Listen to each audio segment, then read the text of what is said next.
အာဆင်နယ်အသင်းဟာဒီတစ်ခေါက်ဇန်နဝါရီဈေးကွက်မှာအလောတကြီးဝယ်ယူမှုတွေထက်အသင်းရဲ့တည်ငြိမ်မှုကိုပိုပြီးဦးစားပေးခဲ့တာပါ။နွေရာသီတုန်းကယောဂတ်စ်နဲ့ဇူဘီမဲဒီတို့လိုထိပ်တန်းကစားသမားတွေကိုအကုန်အရခေါ်ယူထားပြီးဖြစ်လို့အခုဆောင်းရာသီမှာတော့ရှီရင်ဆွဲလူစည်းရင်ကိုထိန်းညှိဖို့ပဲအာရုံစိုက်ခဲ့တာပါ။အသင်းကနေဇင်ချင်းကို agency ပြောင်းရွှေ့သွားတယ်လို့လူငယ်ကစားသမားခါဆူရီလည်းထွက်ခွာသွားတာကြောင့်လူစည်းရင်မှာနေရာလွတ်တွေထွက်လာခဲ့တာပါ။ဒီနေရာမှာအာဆင်နယ်တို့နောက်ဆုံးမိနစ်မှာအကွက်မြင်နဲ့လှုပ်ဆောင်လိုက်တာကတော့ Stoke City ကအသက်16နှစ်အရွယ်ခန်းစင်မှု Jayden Dixon ကိုခေါ်ယူလိုက်တာပါပဲ။နာမည်ကြီးသတင်းထောက် Fabrizio Romano ရဲ့အဆိုအရဒီပြောင်းရွှေ့ဟာပြောင်းရွှေ့ကြီးပေါင်3.1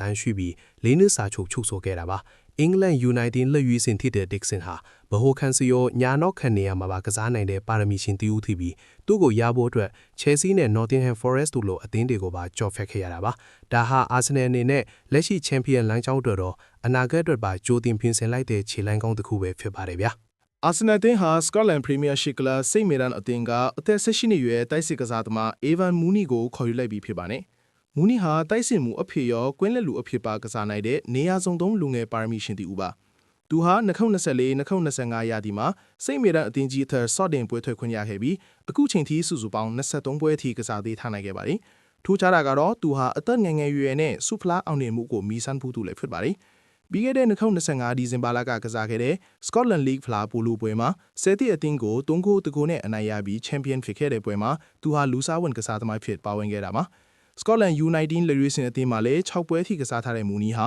အခုဆိုရင် Emery မြေက Arsenal Academy မှာသူ့ရဲ့အရေးချင်းတွေကိုဆက်လက်ပြိုးထောင်သွားတော့မှာဖြစ်ပါတယ်ဗျ။ဒီရာသီမှာ Arsenal ရဲ့ကစားဟန်ဟာပြင်းစရာကောင်းတယ်လို့ဝေဖန်နေတဲ့ Postco ရဲ့မှတ်ချက်တွေနဲ့ပတ်သက်ပြီးနီးပြအာတီတာကတနင်္လာနေ့သတင်းစာရှင်းလင်းပွဲမှာအခုလိုပဲတုံ့ပြန်သွားခဲ့ပါတယ်။အာတီတာကတော့ Sco ရဲ့ထင်မြင်ချက်ကိုဂယုမစိုက်တဲ့ပုံစံနဲ့ဖခုံးတွန်းပြခဲ့ပြီးသူနဲ့စကားပြောဖို့ရဲ့ဥရောပတလွားကလူတွေစီကတော့ကောင်းဝန်တဲ့စကားသံတွေပဲကြားရတယ်လို့ဆိုလိုက်တာပါ။တကယ်တော့ Arsenal ဟာ Arsene Wenger လက်ထက်ကလို့လှပတဲ့တိုက်စစ်ကစားဟန်မျိုးမဟုတ်တော့တာမှန်ပေမဲ့အခုကစားဟန်ကတော့အောင်မြင်မှုတွေစောင့်ခြင်းပေးနေတာအားဆုံးအတီးပါ။ Arsenal ဟာ Champion League မှာလည်း10ပွဲကစား10ပွဲနိုင်တဲ့ဇယားထိပ်မှာရှိနေတယ်လို့ Premier League နဲ့ Carabao ဖလားတို့မှာလည်းအောင်မြင်မှုတွေနဲ့နီးစပ်နေပါတယ်။ Wenger လက်ထက်မှာလှပတဲ့ဘောလုံးကိုပဲကစားခဲ့လို့ရလက်တွေအတွက်ဝေဖန်ခံခဲ့ရမှုတဲ့ Arsenal ဟာအခုတော့ရလက်ထွက်အောင်ကစားတက်လာတဲ့အတွက်ထပ်ပြီးဝေဖန်နေရပြန်လာပါ။ဒါပေမဲ့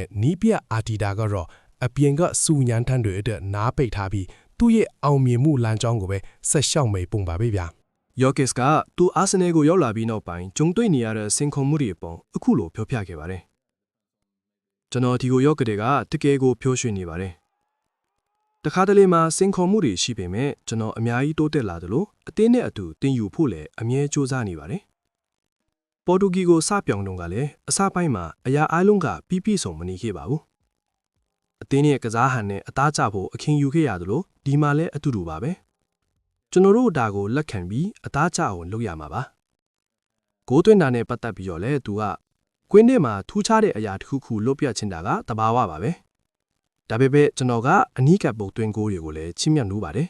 ။တိုက်စင်မှုတရားအတွက်တော့ဘယ်လိုဂိုးမျိုးပဲဖြစ်ဖြစ်ခန်းစားချက်ကအတူတူပါပဲလို့ဆိုခဲ့ပါတယ်။အခုထက်ပိုကောင်းတာတွေလွတ်ပြနိုင်သေးတယ်ဆိုတာကိုတက်တည်ပြောဖို့အချင်းပြီးအများကြီးရှိပါသေးတယ်လို့လည်းသူကခန္ဓာတွေကိုဂတိပေးသွားခဲ့ပါတယ်ဗျာ